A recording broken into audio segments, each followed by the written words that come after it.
Jordan getting the win last week at Daytona, and that was certainly a fun one coming all the way down to the end. And before we keep going on here, Jimmy, are we live? Yeah, we are now.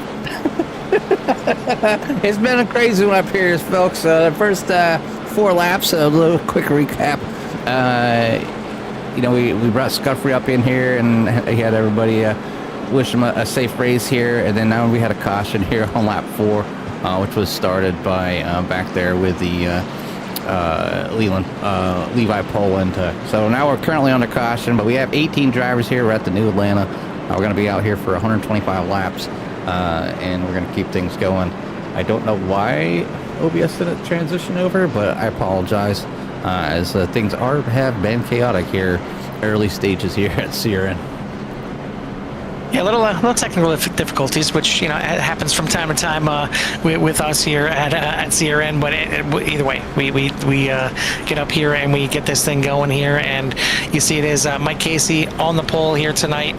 It was Justin Spengler starting on the outside pole. He's dropped back 5 spots since the start of this race. But as you can see, we're at Atlanta Motor Speedway, but it is the old Atlanta here tonight. So a little bit rough, and as Scruffy mentioned, it is a bit slick out there. And not sure if it's slick because just because they're at the old Atlanta and they're maybe used to running the new one, which is newly paved, same track design, everything like that. It's just got a ton of grip that you can run that thing like a super speedway and almost flat out the entire way around. But here at old Atlanta, you kind of need to work the throttle a little bit. You need to work the car around these corners, because it's not just going to plant like it does on fresh pavement, but that also means that you're going to be wearing out some tires as well. So you got to be smart with how you're driving that car.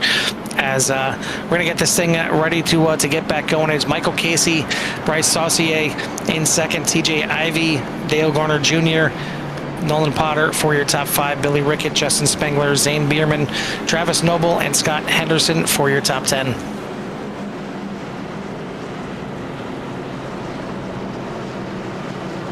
Get the track map up.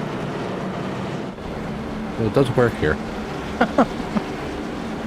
That's another thing that for some reason SDK has been really struggling with, and I don't know, maybe like since it's the old Atlanta, that it still should work. It should be in their file, library, but it seems like the track map is having more and more issues lately. I know it's been a couple new tracks that we went to, with not Minnesota. Mexico. The other way down south. Mexico, newer track there, so it may not just be loaded into SDK yet. So you see, on Wednesday night for CSRL, I finally got the overlay to work to get the track back up, but SDK does have this one, and there you go. You have it up there now with the Skittles all going around the track. As we're gonna get ready to get this thing back underway. Mike Casey is gonna be your control car, bringing them down to the restart zone, and we'll get this thing fired back off. If we get spread out here a little bit, get some green flag laps.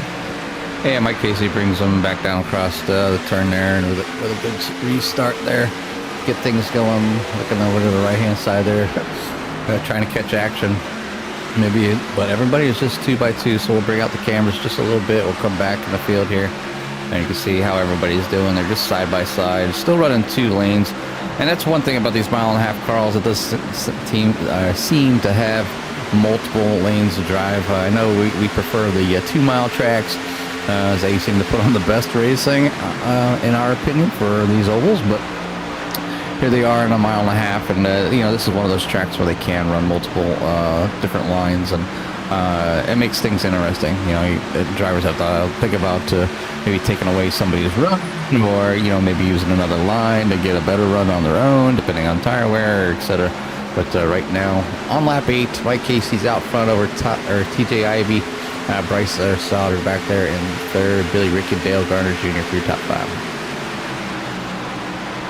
Yeah, this track here at Atlanta, it has been configured for quite some time now with the D-shaped oval, but it wasn't always that way. It started off as just a straight oval speedway, and it wasn't until 1997 that it got converted, and we'll get into that here in a second. We got another caution out there on the speedway.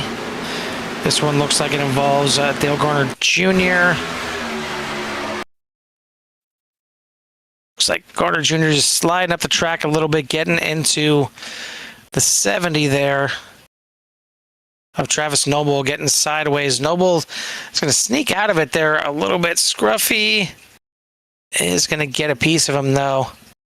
72 And coming then it in looks too. like the 72 yet coming in, but looks like for the most part, they're kind of going to get away from it in the beginning, but looks like both Foster Yates and Levi Poland are going to leave this thing with a meatball flag. So not sure where the heavy impact really came from, but Right there. Boom. There we go. But explain it right there. That is the 79 of Foster Yates getting into the side of Dale Garner Jr. I'm sorry, Levi Poland. Levi Poland. Yeah, Levi Poland getting in there. So Foster Yates, Levi Poland, both getting a meatball flag, and I believe Levi had a meatball flag on that first one as well. So we're going to be using up those faster bears plenty early. Got a couple more coming in. Travis Noble, Scruffy Jordan, both involved in that incident there. Going to bring it in, I'm sure, at least to get the repairs done under caution. But it's going to leave Mike Casey out there in the lead. TJ Ivey, Billy Rickett, Bryce Saucier, and Zane Meerman in the top 5. I want to thank everybody out there for tuning in. If you haven't done so yet, hit that like and subscribe, get you in touch with everything that CRN has to offer.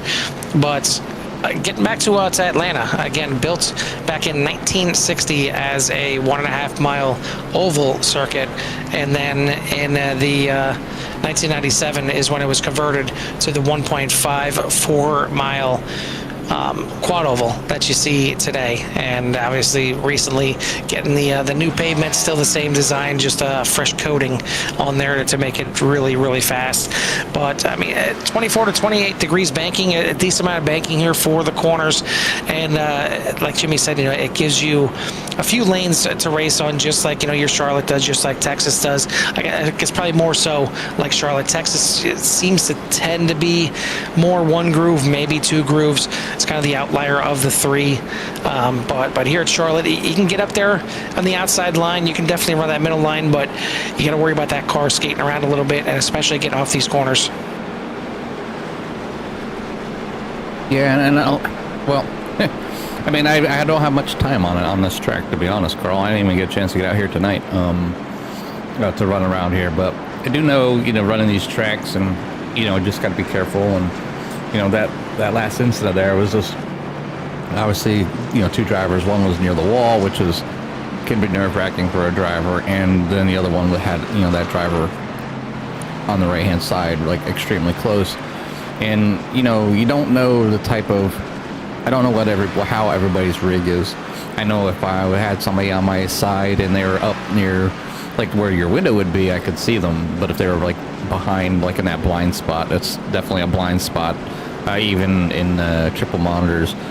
So you would have to rely on the digital spotters to say that there's somebody there, and then kind of realize like how much space you have, and have you allowed enough space out there for somebody to drive safely. And you might need to come down to the left, to just down to the inside just a little bit if you're pushing somebody up against the wall, because the odds are, like just what happened there, they might hit the wall and then they bounce off and they hit you, and then you're going around, especially on the that right rear corner.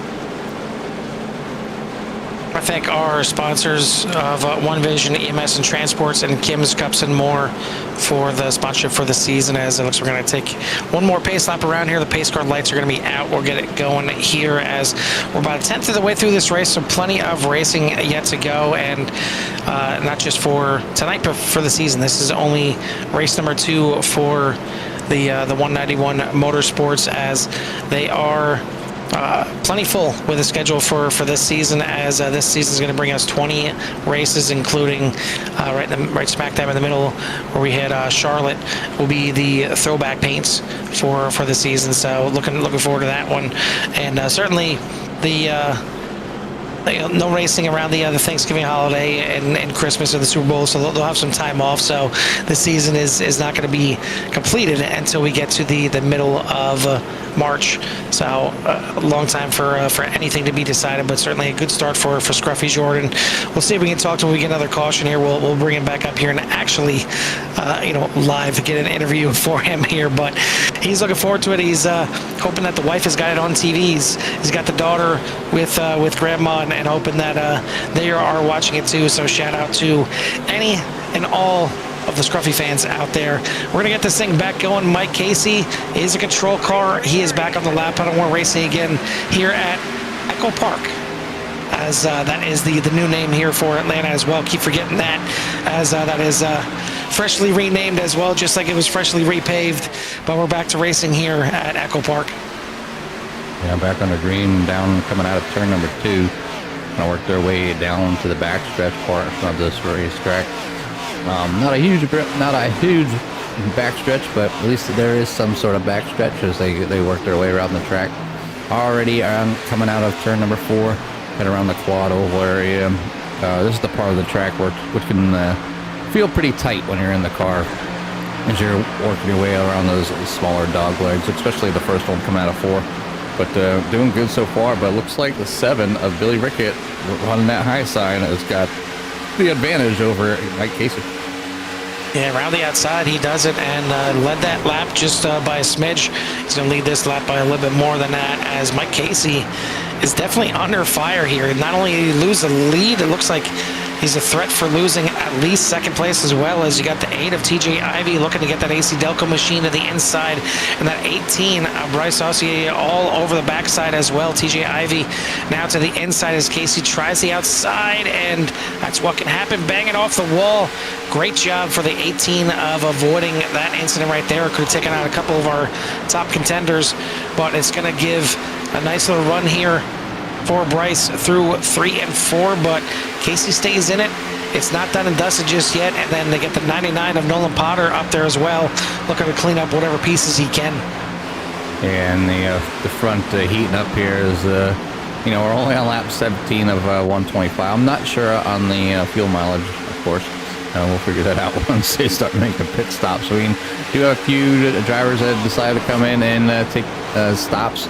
They're on lap 10, so they'll be able to stay out just a little bit longer, and it could work in their advantage depending on how the race goes. And we've seen it, where sometimes the drivers that have a pit, and then something happens like shortly therefore after, and a caution comes out, and then it ends up trapping some people down. So we'll see if that's the case here tonight, or if we just have drivers that are offset from each other for pit stops. But Billy Rickett out front over TJ Ivy, Michael Casey in 3rd, Bryce Sauter in 4th, and Nolan Potter for your top 5.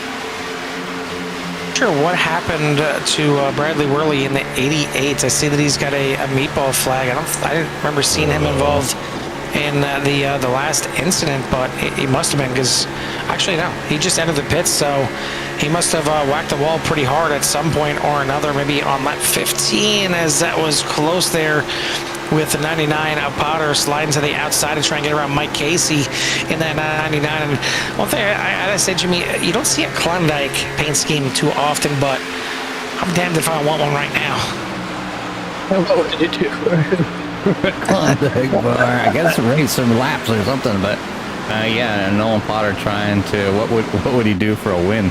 And I'm sure trying to get around Mike Casey here is step number 1, but now moving into P number 2, having a little bit of momentum here. Big moment there for the 18. What a save.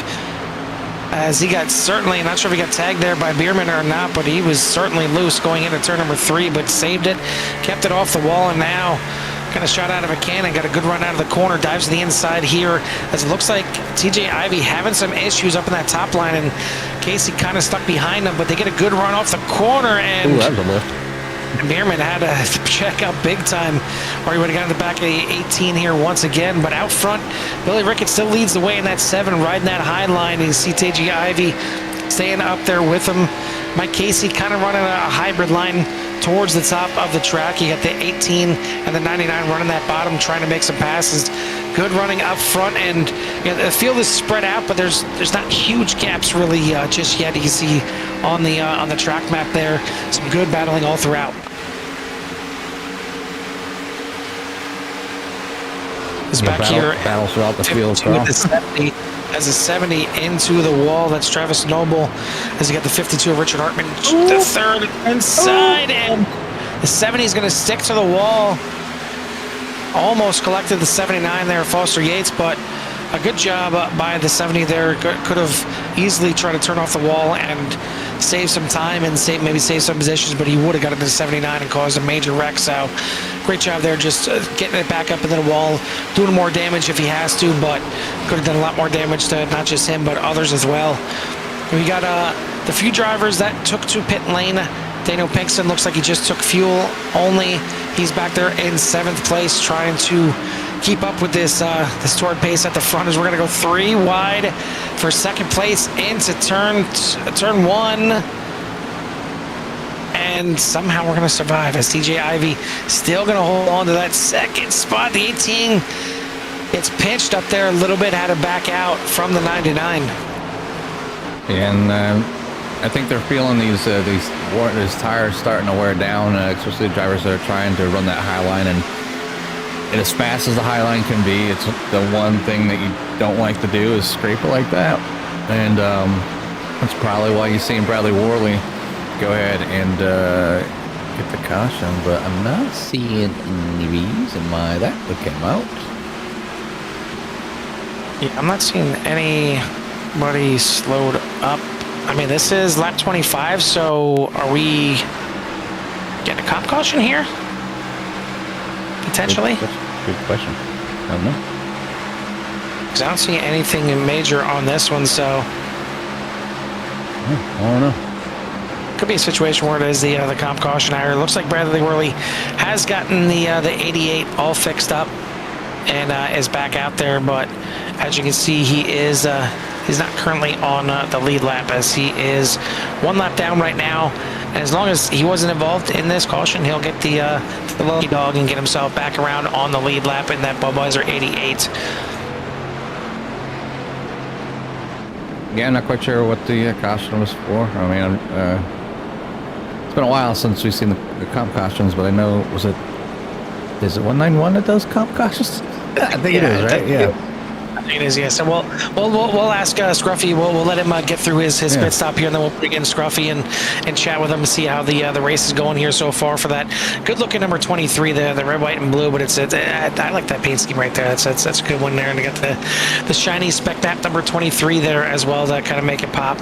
And we'll see. Let him get his pit stop underway here. We'll see if anybody stays out as well. I would think you really want to come in here, but it looks like some of the drivers that came in on the last pit stop, like Richard Hartman III, he is going to stay out here and take over the lead. Bradley Worley will most likely be coming in next time by, since he will be the lucky dog. But everyone else in here, I don't know, Jimmy, is it too early to take tires at this point? I see a lot of cars going up in the air, but you're only on lap number 25 here. We got about 100 laps to go. Well, I mean, if most people are taking tires, you probably should take tires. If you're topping off for fuel, I don't know what the time difference is, if it's that much of a difference. I mean, it's not a bad call, I don't think, to kind of put you all on the same level field, use them first 25 laps. If that was a comp caution, I believe it probably was. It just basically resets the field. Everybody's now had a chance to get out there. They understand what the car is doing.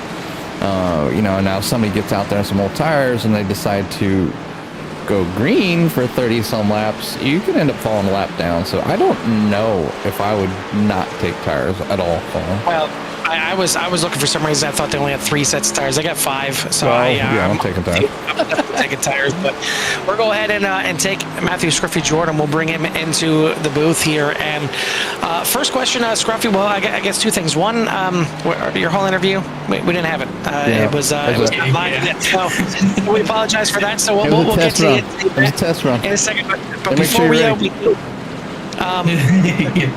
caution here, was this a comp caution? Yes, this was a comp caution. Yeah. Okay, that's what we figured, because we didn't see anything out there. We figured it was. Just want to check. So while we got you now for reals, how you feeling? Yeah, how you feeling so far at Atlanta? I know you talked when we talked with you earlier that it's slick out there. Feeling the same thing out here in the race? Yeah, probably about after 10 or 11 laps or so, you start getting kind of tight and on the exits.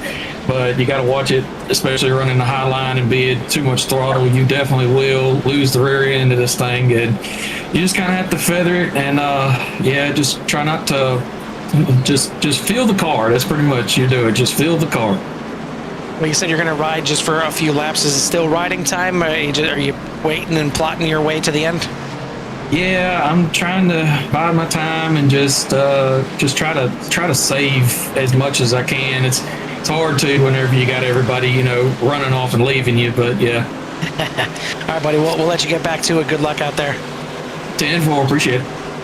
That is driver the 23, Matthew Scruffy Jordan. We're going to have this thing back underway. The 52 of Richard Hartman in third is your control car, but he waits for the green flag on this one, and it kind of bunched everybody up, but we're going to get away. The 7 of Billy Rickett didn't mind that at all. He got a good restart on the outside, and he's going to drive it into turns 1 and 2. Get it hooked up with that 52, not doing too bad. He's going to hold tight, but now I think he's going to get freight trained here a little bit. The 99 makes the move on the inside of TJ Ivy, but he could get held up now as the 7 around the 6 around the 18 around the 8, the 55, the 52 dropping back very quickly. He did get his time in the sunshine there and led a couple laps, but now all the cars working around him as Spengler in the wall in the front stretch. Gonna save it. But yeah, that looked like it was going to be a disaster, and I had my eyes on that right from the beginning. Unfortunately, the 28 slid sideways, smacked the front stretch wall. Not sure how much damage. Well, I'll tell you how much damage.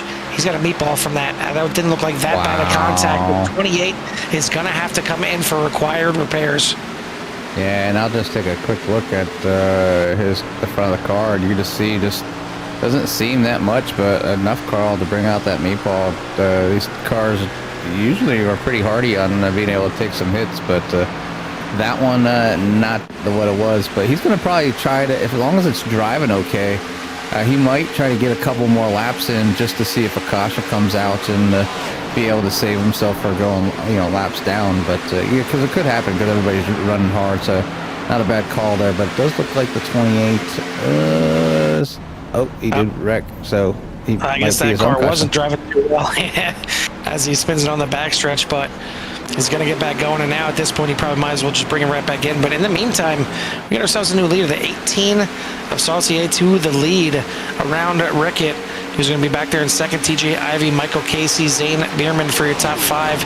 Then you got Potter, Garner Jr., Poland, Pinkston, and Scruffy now up into the top 10.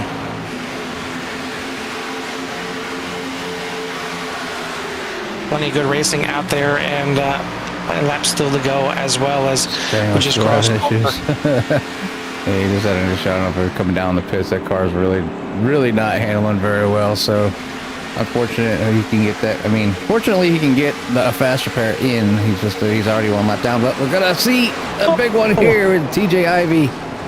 And that car, I would say that's probably a meatball on that one. That front tire is flopping down. See how the car's checking up. Great job, everybody avoiding getting damaged themselves. Looks like the tire reconnected itself, but I'm not sure he can get that thing turned enough to get it down into the pits. He's about to tow. No, that's a shame. Well, hold up, hold it. One tire does it. We can three-wheel it. We can three-wheel this thing. Just drive it right through there. I don't know if he's having any experience with the game Mud Runner, but he may need to on this just to get this thing back to pit lane and avoid the tow if he can get it turned down. Looks like he's maybe going to try and catch the field first. This is brave. A ballsy call here, Jimmy, to say the least. Oh, he doesn't want to go a lap down, and this is probably the best way to do that, Carl. Unfortunate for TJ Ivy, though. But we're going to go back and as he's working his way around the track here, we'll go ahead and check out to see what happened here, actually. So, and right there with Mike Casey. And Casey also has a meatball. Got away with it. They could drive away from it, but he does have a meatball as well. So I don't know what it is, Jimmy, but I agree with you. These Gen 6s normally can take a bit of a beating. Tonight, not so much. I mean, it seems like any little bit of a tap here, not that this was a little tap. I mean, the 6 did hit the wall pretty solidly here.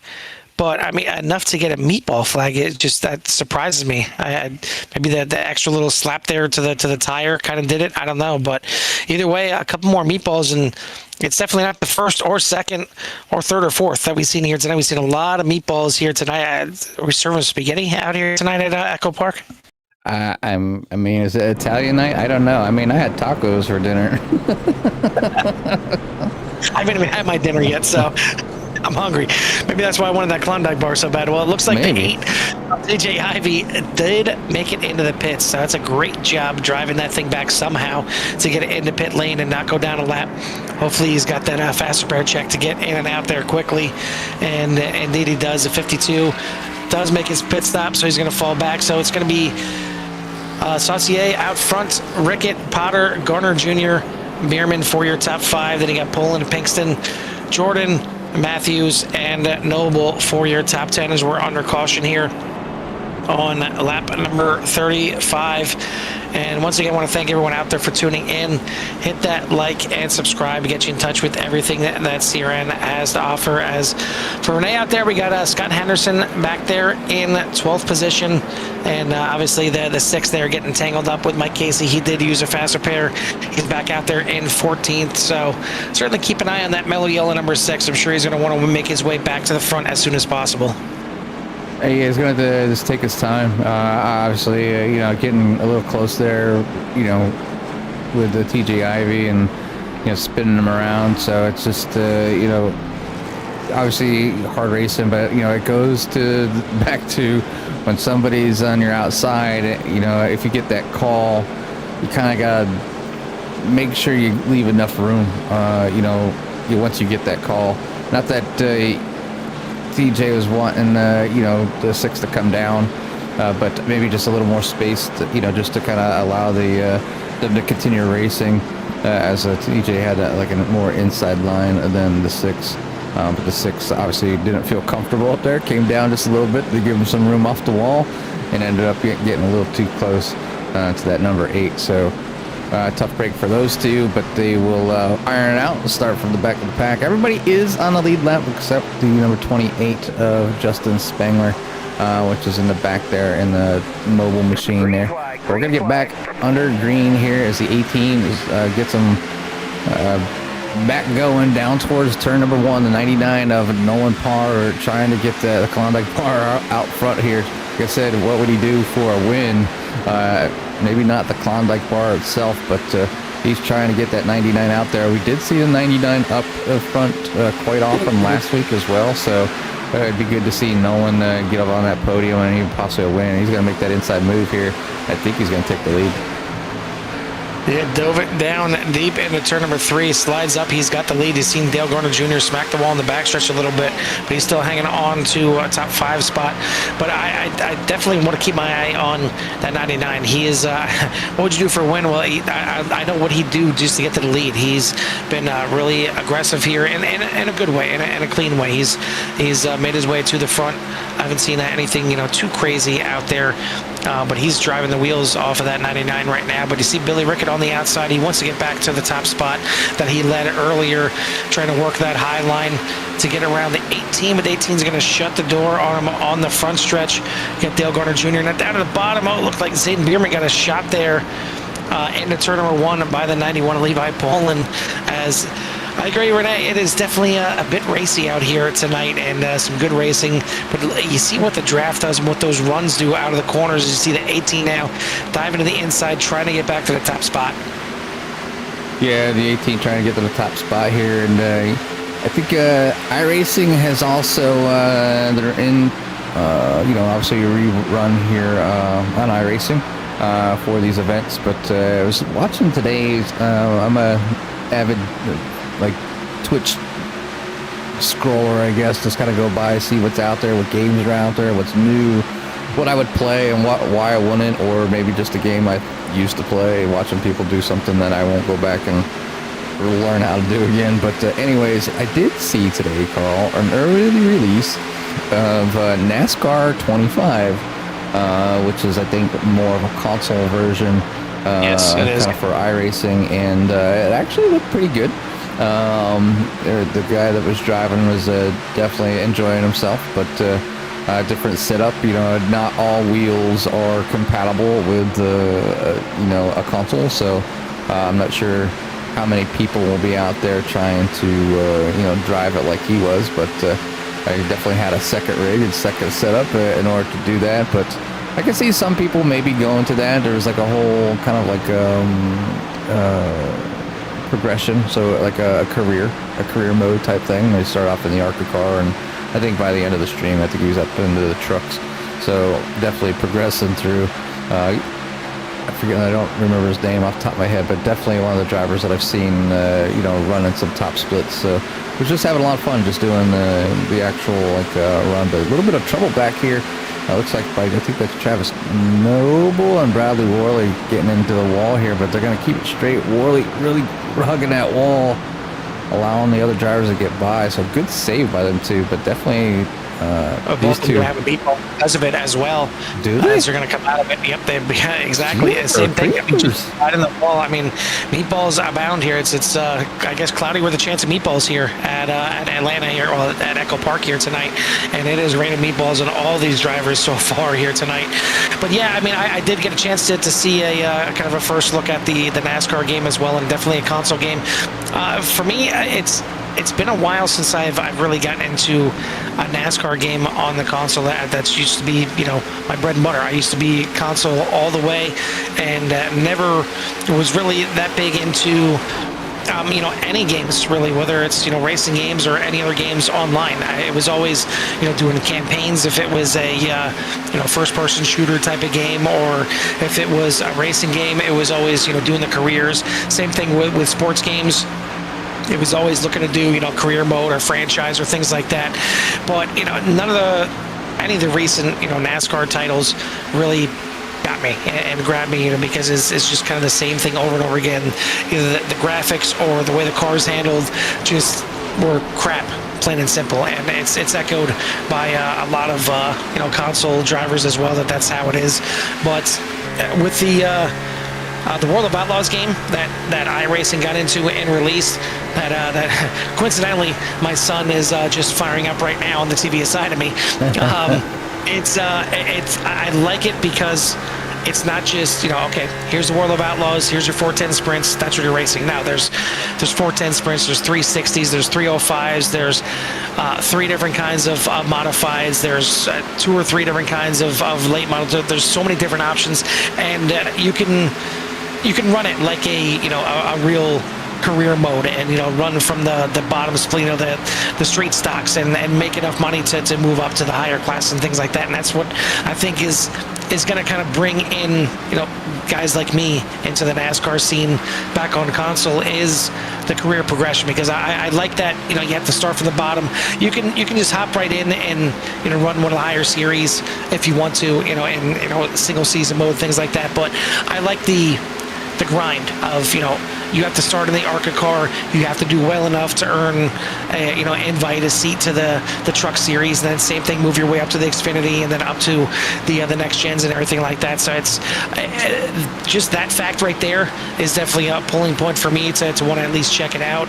And then the fact that iRacing is behind it. I mean, there's a reason we're on here. There's a reason that we broadcast 5 nights a week in 7 different series, is because iRacing is popular, and it is they do their work and their due diligence here to make sure everything is as lifelike as possible. It's a simulator. It's not a game, and that's certainly a talking point for a lot of sim racers out there, that it's a running joke for some. But I mean, it is very realistic. It's not just designing a car on the screen and this looks about right. We're going to photo match this thing to what it looks like. No, they actually go out there and laser scan the cars and make it as lifelike as possible. And same thing with the tracks. I mean, it is so in depth, it's ridiculous, and understandably, it's talked about certainly how much you pay, and you never really own iRacing. You pay a yearly subscription, you pay for each of the new tracks or new cars that come out, but at the end of the day, the money that's put in by iRacing, you kind of don't blame them. I mean, there is a ton that they do.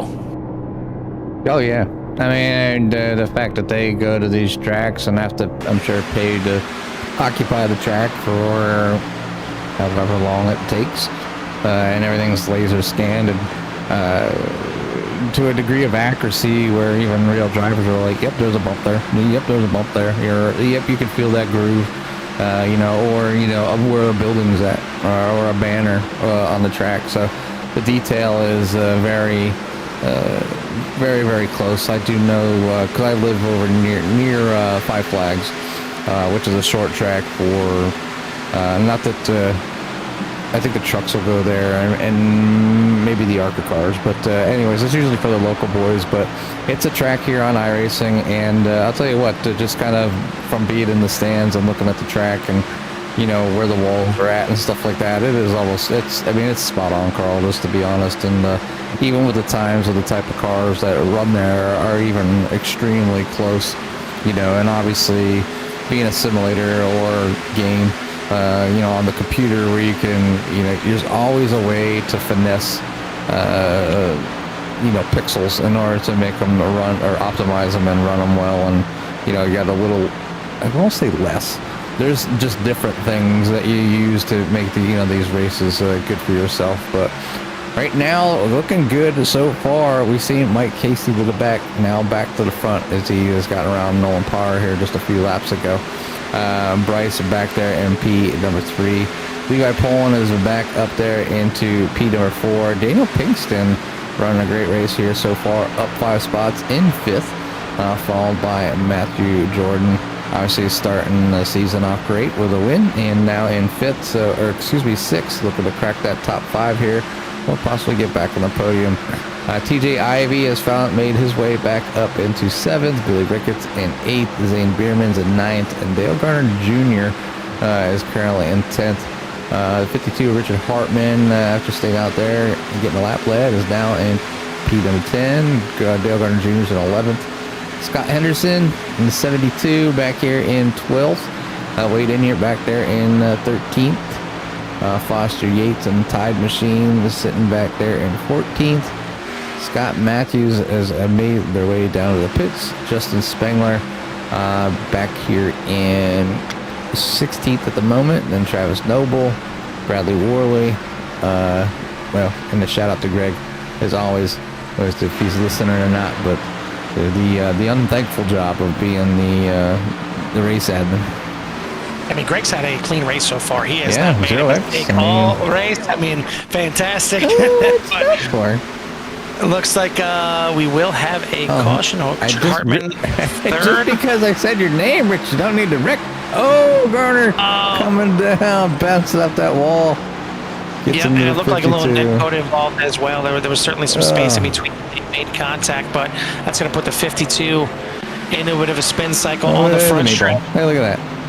And of course, it's a meatball. Actually, it's a meatball 4. It is a 52, yeah. And it's, again, looked like that hard. Coming into that, we only had 3 cars not on the lead lap. Travis Noble, Justin Spengler, and Bradley Worley. Looks like Dale Garner Jr. is going to be a lap down now as well. And Scott Matthews just made, unfortunately, an untimely pit stop there to go a lap down, and he's going to be 18th now showing. But Richard Hartman going to have to come in and use a faster pair on this one, but I'm sure we'll see most, if not the entire field, come down. We're right around the midway point. Good time to come in and take another set of tires. Yeah, I mean, but this is kind of what the 28 would like to have seen here. We're at a lap 57 of 125, so, you know, starting to close in on that halfway mark. But he's going to be able to get back on that lead lap. I mean, even though sitting in 14th place, right to the tail end of the battlefield here tonight, we'll find themselves out there. They'll get their lap back and be able to make their way around as he's going to get on the gas here and, you know, hurry up and probably pass a pace car here soon.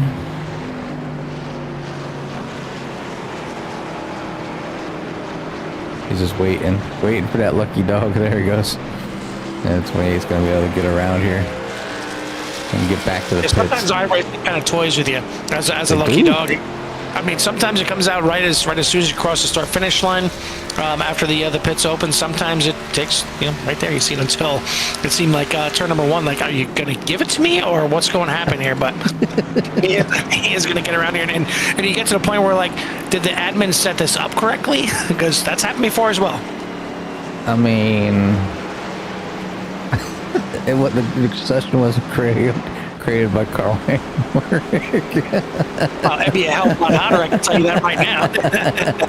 It'd be a lot hotter out there. Matter of fact, go ahead, I just show the weather, and I'll bring it up here on the right-hand side, and you can see it's actually, you know, it's 72 degrees out, so nice and cool out. Track's only at 86. This does play, these two things, you know, on here, or, you know, play a bigger role than people think. Obviously, the hotter it is, the slower you are on the track. It's because the tires get hotter quicker, they start getting greasy and start being pushy, they'll wear down faster. Wind can play a big factor as well. Right now, wind's kind of, it's 10 miles an hour. It can affect you a little bit, especially in a draft. And another thing that drivers don't look at too much is the percentage of a humidity, and it's at 92%. Now, it's not going to rain, but the humidity will also play a big factor in how much power these cars are intaking. So, you know, and that could affect your lap time. So, you know, some days you can get out here, and I've had this. I'll set up the track perfectly and to optimal weather, and then you get these really fast times. And then out race day, you know, you could be a second or half a second, you know, off, you know, your fastest pace, obviously, for your qualifying laps necessarily, or not necessarily, are usually faster than your race pace, of course. They're going to extend, looks like they are going to extend the yellow here just a little bit longer. I think they're going to allow some drivers to catch up. But the 28 is coming around to get to the back of the pack, and I think the 52 of Hartman as well, as they're just coming out of the pits here. So gotta stay below that white line until they reach that blue cone coming out of the corner, and you can see that blue cone down there. So now he can go above the white line, get off that apron, and catch up to the field here. So caution, or the extended caution, definitely helps out the 52 get to the back of the pack. But you know, at the end of the day, obviously they could have went green and left Hartman out to dry. But this league here, Carl, I've hung out with them a couple times during the off season there, where they're you know, recruiting a little bit, looking for more drivers. So if you're interested, you're out there, you're watching, you like to run these Gen 6 cars, they don't run them in officials anymore.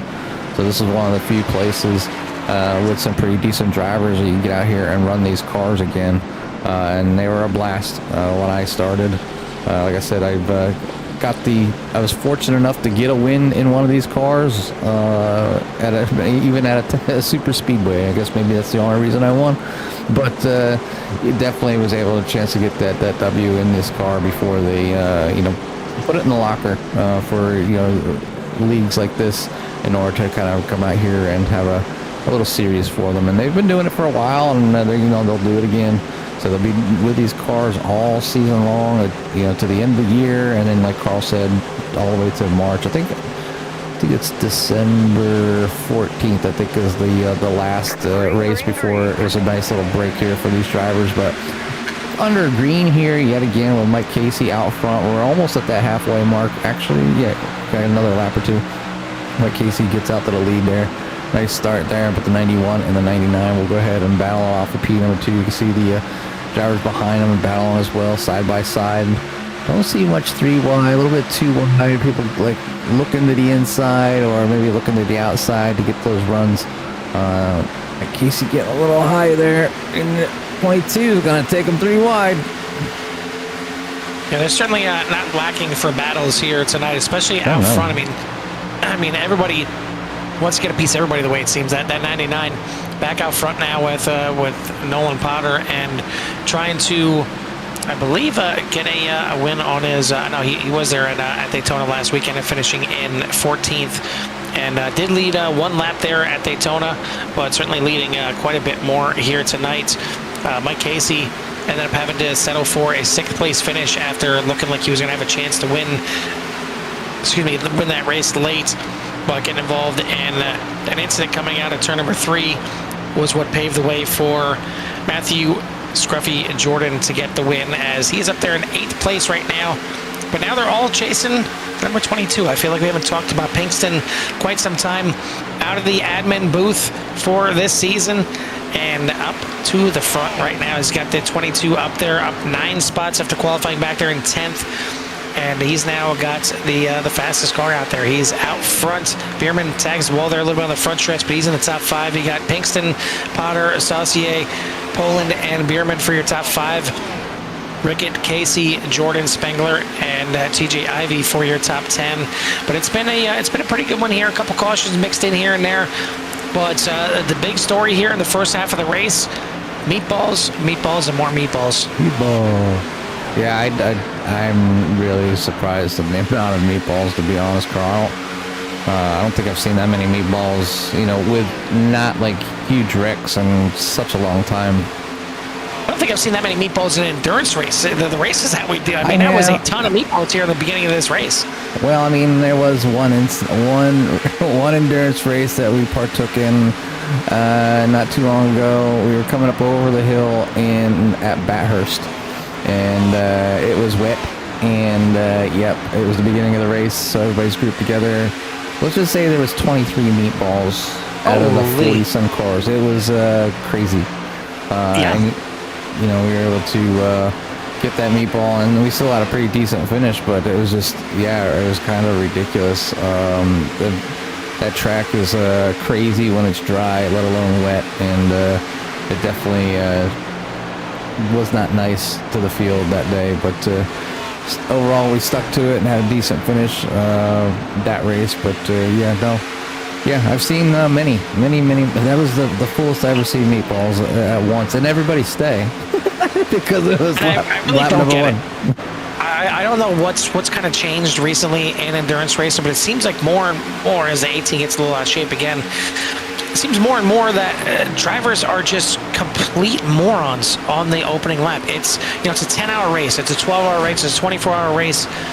And they're trying to do everything and anything they can on lap number 1. I mean, you're talking about it right there with Mount Panorama having the issues on lap 1 in turn number 2.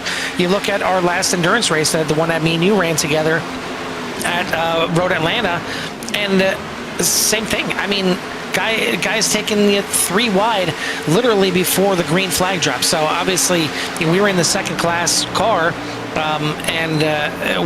There's a buffer given to the top, the fastest class cars. So they take the green when we're not even really close to the start finish line yet, but it is technically green for everybody.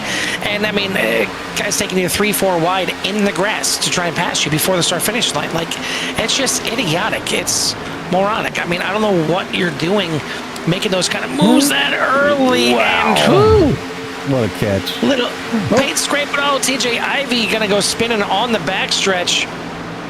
Great save as he keeps it off the wall. He's going to keep it going here. And maybe a little crinkled up there in the back. I'm telling you right now, Jimmy, if I see a meatball pop up for that, I'm going to lose it. As it looks like I'm going to get away with that one. But battle for the lead, the 99 to the inside as Pinkston's got a battle on his hands, and he is letting that thing rip on that high side. He's going to hold off, and you think with how good he's driving out here tonight and how good we've seen him before, you think he'd pick up a sponsor here or there? I mean, who, Pinkston?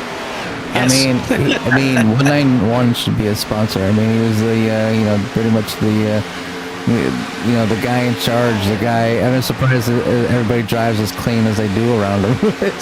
He handed out his fair share of black flags and cautions for all kinds of incidents. So, obviously being part of the community there for 191, and these guys, I've seen them in the chat, not even when they're not racing. So they definitely like to hang out with each other and share,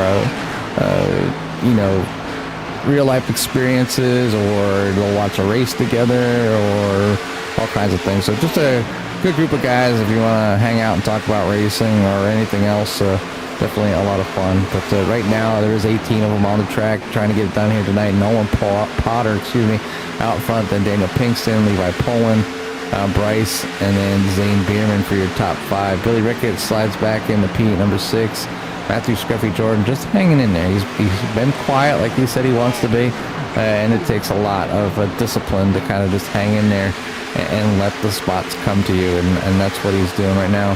He's following Worley around down there in the number 88, down a couple laps, but we've seen Worley up there a few times, and one of those drivers is still learning, getting their getting their lap times in this car here. Like I said, it's not a car that you can run officials in anymore, so the only time you can really get time is the practice. Oh, and the 18 tagging the wall. And I've seen it a few times now by the 18 into turn number 3, getting up there, scraping that wall. I mean, he likes running that high line in 3 and 4, but he's whacked that wall a couple times, and somehow he's not getting a meatball on that 18, so good on him for that. But, yeah, Scruffy Jordan making his way up through there as Billy Rickett got into the wall and kind of fell back through the field a little bit. I think these drivers are really starting to experience the aero push as well, because it seems like a few times I've seen cars get into the wall because of a car kind of sliding across the front of their nose, exiting the corners, and I don't think you realize how much the air really affects the handling of these cars, especially at an older track like this that doesn't have a lot of grip to begin with. All of a sudden you take a little bit of air off the front end of that car, and it's just going to push late coming out of the corner when you're just getting back on the gas and thinking you can pull out of the corner. As whew, another bump there for the 18. He's having fun hanging on to this thing, and he's made quite a few saves here tonight as Bierman now going to go to the inside and take over third place. Yeah, and it might be a case there for the 18, and his tires are getting to the point of like, hey, you might want to replace me soon. But obviously about 50 laps remaining here as we cross the line. They finished lap number 75, so we have 50 more laps here to go. So about another 25 minutes or so the drivers will be in the car. They're going to have to make another pit stop at least. And I think it's just one. It looks to be just one. So we'll see as they get closer and closer here towards the end, obviously. But 18 run that high line. 18 into the wall in 3 and 4. As now the 22 is going to look to try and get a run, as the 22 of Pinkston has fallen back here a little bit, back to 5th place right now, as Nolan Potter trying to check out. He's got almost a second lead over Levi Poland, Zane Bierman in 3rd, Bryce Saucier in 4th, and then Pinkston in 5th. Scruffy making his moves here. Second half of this race, he is up to 6th place right now, looking to go back-to-back after winning Daytona last week. Billy Rickett, Justin Spengler, Scott Henderson, Wade Enyart for your top 10. Jimmy, we're in the second half of this race. We're about two-thirds of the way, about two-thirds of the way done with this thing. I think it's about time we crank it up here and give everyone out there in Sierra Nation a little love to hear it. We'll love to hear it.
sounds here at the new Atlanta, but Nolan Potter putting it to him right now out to a 3-second lead, and continuing to stretch it out. And we have pit stops kind of starting to cycle in, and I'm thinking they could probably make it the rest of the way, considering they were in on lap 57.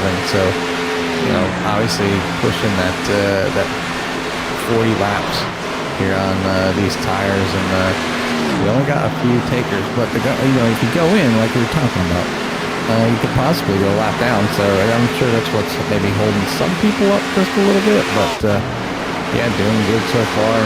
The 99 of Nolan, the 18 of Bryce, and the 7 of Billy Rickett out there for your 1, 2, 3. Zane Biermanson in 4th. Not your biggest mover at the moment. He was. How's he going to the pits? So he's going to be bringing it down in the pits. So it looked like a pretty decent entry. I don't see the flag coming up at the moment. So hitting that mark. Wade Inyard's going to move to the biggest mover of the race right now in PM10.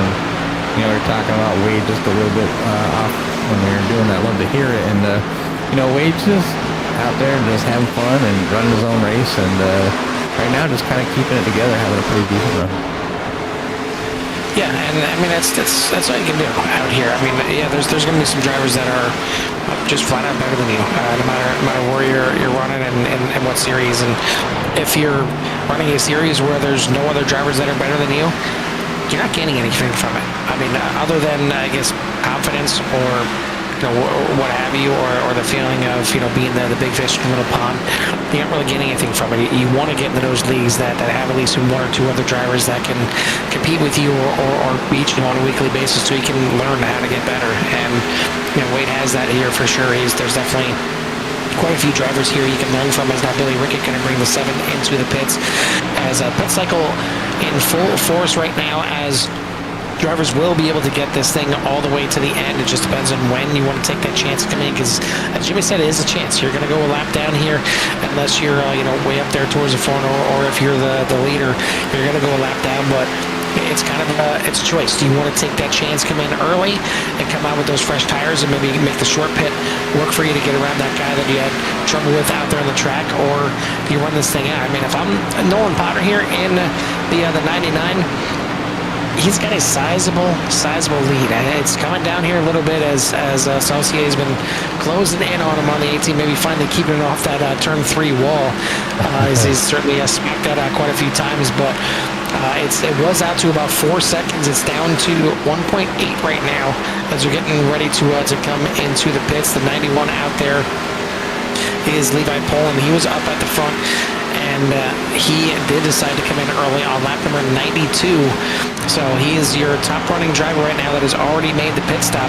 Saucier now coming in from 2nd place. Potter, Spengler, and Scruffy, your top 3, will have yet to pit. And now Wade Inyard moving up into 4th. Same deal, he is yet to come in as well. Yeah, and then some of these guys obviously playing a little bit longer run here, and it could benefit them obviously. And one that's pitted one who pitted early here of Poland here on lap 92 is making some serious ground here with the drivers, and he's getting back. He's gonna get back here on the lead lap here eventually as when Potter decides to go in. But yeah, just kind of scratch your head a little bit when they do these pit stops. What drivers are thinking? Staying out there, obviously waiting for that caution or something. But Nolan Potter putting it to him right now is using probably his experience here in iRacing. We're just talking about not super high iRating, but somebody with a 3,000 iRating is definitely going to be able to know how to save fuel, save tires, probably knows knowledge of the track a little bit. And you can hear that 99 lifting a little bit. So I don't know, Carl, is he just saving fuel for less fuel to take when he comes in, or do you think he's going to try to take it another 23 laps? I mean, it could be the case, taking a little bit less fuel, but you're going to be taking 4 tires when you come in here. I don't think you take a chance to take 2 tires when Potter's been so fast. I don't think that really makes sense to me at all. So you're going to come in and take 4 tires. I don't think that they're going to be able to make it. What would that be? 73 laps on it, or actually 63 laps on a. Still not making it right. 68 laps on a run. I think that's way too far to make it to the end. I mean, who knows? Could be wrong. We've been wrong before. But I mean, for Potter, I'm not understanding this, because right now Levi Poland is out there. Up there. And Scruffy Jordan is going to get a black flag on that one. Not sure if it was from the bump of Whirly or not, but he is going to get a stop. Well, not a stop and go, but 40 seconds added to his pit stop here. That is not good for the 23. But I was getting back to Potter here. He's now lost the lead to Spengler, as he is running lap times around, that was a fast lap time for him with a 33.5. He was running 34.5s earlier, when Levi Poland, already making his final pit stop, is still running mid 31 seconds. So he is closing huge amounts of time, that he is now only 22 seconds behind Nolan Potter. He doesn't have to pit anymore for sure. I mean, maybe if Potter can stretch this thing out to the end, he'll be looking okay. Maybe he's waiting for possibly a late race caution, but if he just straight up has to pit, even if he's just taking a splash of fuel, he's going to lose that lead by a lot, and he's going to have older tires than Levi Poland. So I scratch my head on this strategy a lot. I think the only way that Potter could win this thing where it is right now is stretching this thing out to the end. And honestly, Jimmy, I don't think it's worth it. He had about a 4-second lead. Why not just take the pit stop, take your 4 tires, and get to the end? I don't know. That's why we're in the booth and we're not out there. We're not out there on the stand and the crew chief and some of these cars. We've scratched our heads before. Maybe he's a Twitch streamer and he's doing a challenge. Yeah, I don't know. Twitch streamers will listen to their audience, and sometimes they'll give them challenges. Whether it's a challenge that's directed to the driver after a fan donates, subscribes, or somebody donates some bits, which is basically like a tip or whatever, and it challenges a driver to do something maybe they don't want to do, and it could cost him a win. But he's doing the best he can here with the car. I'm almost positive. The way he was lifting, it almost sounded like he was trying to extend this thing and not pit. Oh, he's definitely trying to extend it, but I mean, again, I think it's a huge length that he's going to have to try and stretch this thing out. And again, Justin Spengler still out there. He is your leader right now. He is 4.3 seconds ahead. 72 there. Scott Henderson is multiple laps down, just trying to make it around him right now. Spengler maybe saving a little bit, maybe not sure, depending on the lap times there. Doesn't sound like he's saving too much. Maybe just kind of letting off the gas a little bit, certainly not shutting it off, not coasting into the corners. But him and Potter both pit on lap number 57. And we mentioned earlier, Levi Poland was about 22 seconds behind Nolan Potter. That's down now to 12. So, again, I question the strategy here for Potter. Maybe the challenge that he got from his fans is, hey, build up a big lead and lose it for no reason. I mean, it is something, though, to try to see if you can save fuel. It's when you get out there, and I've done it in the endurance events, like looking to add an extra lap or two to your tank, but you gotta think to yourself, is it the time worth it? And that's what we're trying to alleviate, is coming in and wasting that time. So whatever the times are, so we would go ahead and pull up the pit time and pit lane time. So there's the two differences. And you see everybody is getting right around 44 seconds pit lane time, and maybe 45 at max. But there's that's the time that you save by not pitting at all. So there's an extra 45 seconds now. Obviously, which is a lap and a half here. Yeah, I mean it is a good. I mean, it's a good distance, but can you hold that off? Can you make that up? When he came out, he had everybody lapped down, so they have to make it around. TJ Ivy crashed, but no caution flies. Got 13 laps to go. That definitely would not be what Justin Spengler wants to see, but what happened with him? here. Yeah, not sure exactly what happened. He did tow it into the pits to avoid any kind of caution here. So, again, that's a nice move by TJ Ivey. He could have tried and drove that thing around, or maybe he knew that his night was kind of over at that point. He's back there in 17th. But the lead right now, 4.5 seconds for Justin Spengler at the front. You know, has he spent any time saving at all? Has he pulled the wool over everybody here tonight? You got Nolan Potter up 8 seconds on Levi Poland. He was pulling about 1.5 seconds a lap on him that last lap. Not sure if he got held up or what the case was, but only about 0.6 of a second difference between Potter and Poland. So maybe Potter's got into that window where he can make it all the way to the end. I just looking at the laps of what these drivers have run here tonight, you know, roughly around 50, 55 laps is what I was seeing kind of max for everybody. Again, 50 to 55 compared to 68. Regardless of how much you're saving, that's a massive difference. So maybe these drivers were just pitting early because their tires sucked and they want to get in there as quick as possible and get some freshies on there. So yeah, maybe the fuel is actually closer to 60, 65 laps on a tank of fuel. That's as much as we know right there. But either way, it is 2 seconds now, the difference between Spengler and Potter. 7 seconds back from Potter to Poland. So lead is coming down, but another one that pit 8 laps after Poland is Saucier, and he is right there with the 91, looking to try and move his way up to the front here, and he might be the one that ends up running down Potter here at the end, as that distance is now only 6 seconds. Yeah, time coming down, 10 laps to go. That's a little less than a second a lap, obviously, and Spengler just kind of holding on to it out there currently in the lead. So in that same, we're talking about Potter, and you can hit a Potter. He's off, like way off the gas. So trying to hold on to it here. Spengler, not as much.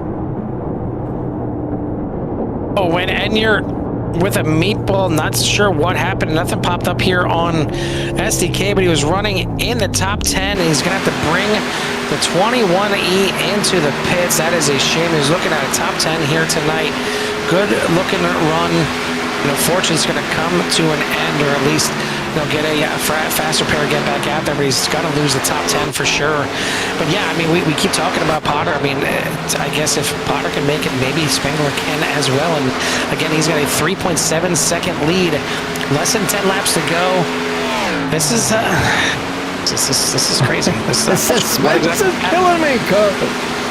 It's about time I get a poll up here and figure out who out there in Sierra Nation thinks is going to get this thing done here tonight, as again, your guess is as good as mine at this point. Yeah, I am not sure. I think he'll leave by Poland would, but if he draws in tires off, then he's came to that plateau. Obviously there's a time where the tires are extremely better than each other's, but I think at a certain point they plateau, and Levi might have hit that plateau. And one thing that's going to be beneficial to Potter and Spengler is the 18, because the 18 is trying to run down the 91 and make a pass. Now they're in a little bit of traffic. You see the 99 of Potter down that inside, so he's going to lose some spots. Levi Poland and Bryce are going to sneak by, so maybe stretching it out here to get to the end, but that lead has got second place is now, and podium has slipped away from the 99, trying to stretch out fuel. So maybe a decision now is not what what he wanted to see, but still going to be a big feat if he can make it to the end. Now it's on the 28 of Justin Spengler to kind of hold on here and see if he can keep these two drivers behind him. 5 laps to go, but Does Justin have the fuel? Can Justin make it? It's I don't going. think even if he has the fuel that he's going to be able to hold these two drivers back. Olin and Sancier turning in some good laps. It's down to a half a second. The pass is going to be made at this lap. It's not even going to be made at later this lap. It's going to be made right here in turn number 1. Again, for Spengler, I know he was trying to make a bit of a comeback here tonight after a rough beginning of this race. So I get the the chance that he took staying out here for Potter. Now in the pits. Threw this race away, plain and simple. I mean, it's not that often that we'll just straight up call out a driver. I'm calling out Potter on this one, plain and simple. I don't understand the strategy call here at all. He had a very, very fast number 999 here tonight. Spengler now trying to get into pits. That was definitely not a safe entry at all. And he's going to get black flagged on this one. I mean, for Potter, again, 4-second lead when he decided to stay out there, try and save some fuel, stretch this thing to the end. You have a lead like that, mirror what second place is doing. Get back, get in there, get those fresh tires, keep that lead that you have, run that thing to the end. I mean, it makes sense to me, and you see it right now. Potter not only is not going to win, he's back there in 9th place right now. He's going to move up to 8th with Spengler having the issues, but I mean, going from what could have been a walk-away win to not even finishing in the top 5. But right now, the battle for the lead, Levi Poulin, Bryce Saucier, side by side out of turn number 2 onto the backstretch. It's gonna stay with the 99. The 18 is running down, cannot make the pass. He's gonna dive down to the inside, and this time by, is it this time by or is it next time by that we see the white flag? I think it's 2 laps to go right now as right there, white flag in the air. 1 more lap to go, side by side, maybe a little bumping here and at turn number 1, the 91 on the high side. Levi Poulin trying to hold off the link charge by the 18 to get close on the exit. No contact. Almost contact right there. Maybe a little bit of a netcode contact. Now the 18 is going to have to try a different line here into 3 and 4. He goes to the high side. Can he get around the outside of the 91 off of turn number 4 to the line? Levi Poulin, your winner here at Echo Park. Heck of a run there from the 18. Roger just could not get it done here tonight. Billy Rickett going to come home with a 3rd place. Zane Bierman, Mike Casey rounding out your top 5. Daniel Pinkston, the former admin, up here in 6th place. Foster Yates, Nolan Potter finishes back there in 8th. Richard Hartman, a pretty good run there for the 52, finishing up there in 9th. And then Bradley Worley, certainly a whirlwind race here tonight for the 88. He's still going to come home with a top 10. That's going to feel damn near like a win for the 88s after what he went through here tonight. Scott Henderson, Scruffy, going to finish back there in 12th. Travis Noble, Wade Enyart, Justin Spengler, unfortunately for him with the penalty, going to send him back there in 15th. Scott Matthews, TJ Ivey, and Dale Garner Jr. for your 18-car field here tonight, but none better than Levi Poulin in the 91 getting it done here and burning it down on the front stretch. Yeah, getting to celebrate here. Good run there by the 91, trying to make the decisions to take when he did. I want to give a noble effort there to obviously Nolan Potter back there in the 99. Trying to stretch this thing out here, trying to see what he needed to do to possibly collect that ice cream sandwich, but not tonight. So he's going to have to let that thing remain in the freezer and save a victory for ice cream another day. Another good run there by obviously Justin Spengler. Tried something, tried to get it to work, had to come down to try to make a pit stop, and missed that entry. Just by a little bit, and that landed him a black flag, and obviously gonna set him back all the way from the lead to 15th, and kind of a shame as he was having a really good comeback there at the end, obviously getting wrapped up there a little bit early on. But yeah, overall good race here, Carl. I think obviously started off a little rough, few cautions out here tonight, but they were able to get everything kind of buckled down, get things lean and green, and put on a great show for everybody out there. 125 laps clear complete. Levi Poulin is going to be your winner with Bryce in P number 2, Billy Ricketts in 3rd, and then you got Zane, Michael Casey, Daniel Pinkston, Foster Yates, Nolan Potter, Richard Harmon, Bradley Worley for your top 10, and Scott Henderson, Matthew Jordan, Travis Noble, Wade Enyart, Justin Spengler, Scott Matthews, TJ Ivey, Dale Garner Jr., And obviously a huge shout out to your race control, Greg. Yeah, I want to thank everyone out there in Sierra Nation for tuning in here tonight. If you haven't done so yet, hit that like and subscribe. Get in touch with everything that we have to offer. I want to thank our sponsors, One Vision EMS and Transport, and Kim's Cups and More, as they are the one-stop shop for all your apparel needs, whether it's a custom 20-ounce tumbler to fill with your favorite post-race beverage, a 40-ounce glitter tumbler for your morning coffee after you were up all night celebrating that win, or custom clothing apparel with your favorite team, sponsor, or maybe your favorite broadcasters, wink, wink. A custom license plate for your everyday ride, even mouse pads to help you rearrange that new pesky UI. You can choose from already created products or have them custom made to your liking. Whatever your pleasure, Kim's Cups and More has it all. Check them out today on Facebook. That's Kim's Cups with a K and more. Top 3 in the waiting room, ready to fire this thing off. Third place here tonight as... Of course, I just looked. I thought he was in there. He is not in there just yet. So we'll wait on third place. We'll try and get back to him if we can. So, Jimmy, why don't you go ahead and kick it off with our second place driver here tonight, the 18 of Bryce Saucier. Hey, Bryce, Jimmy and Carl up in the boot. Do you copy? Yeah, I got you. Yeah, well, welcome to the booth, first of all. And just kind of watching your race here tonight, it did look like that 18 had a thing, or wanted to touch the wall coming out of turn number 3 or 4, excuse me. And definitely we've seen a lot of drivers collect a meatball here tonight. You just avoided the meatballs and were able to finish here in second place here tonight. So give us a little rundown of your race and how everything was. Yeah, I wanted to lead, preferably. This car was super, super tight in air. It was burning up the right front. You could kind of feel it when you were going, but by the time the tires would kind of fall off and have any use on the bottom, because after 5 or so laps, I couldn't get the thing to rotate on the bottom at all. But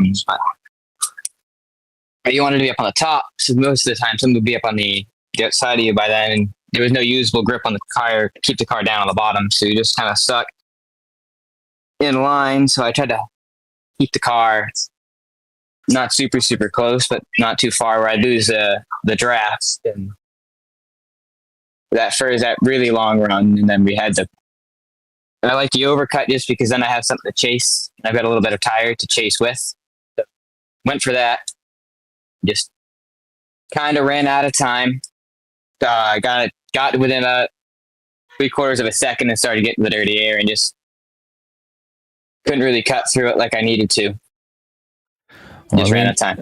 You definitely were able to cut through the field and at least get a great finish here tonight. Obviously, plenty of season remaining here, as second place will help you out with your points chase for that 20 race season. But overall, I think you did a pretty fantastic job. We've seen you catch it a couple times, bang that wall, trying to make the track a little wider a few times. But overall, you did what you needed to do to get yourself a great finish. So just a little short there of Levi, but maybe you'll get him next time or next week. So I want to say congratulations on the great finish here tonight at the New Atlanta course, and give you some time for any shouts you might have in at number 18.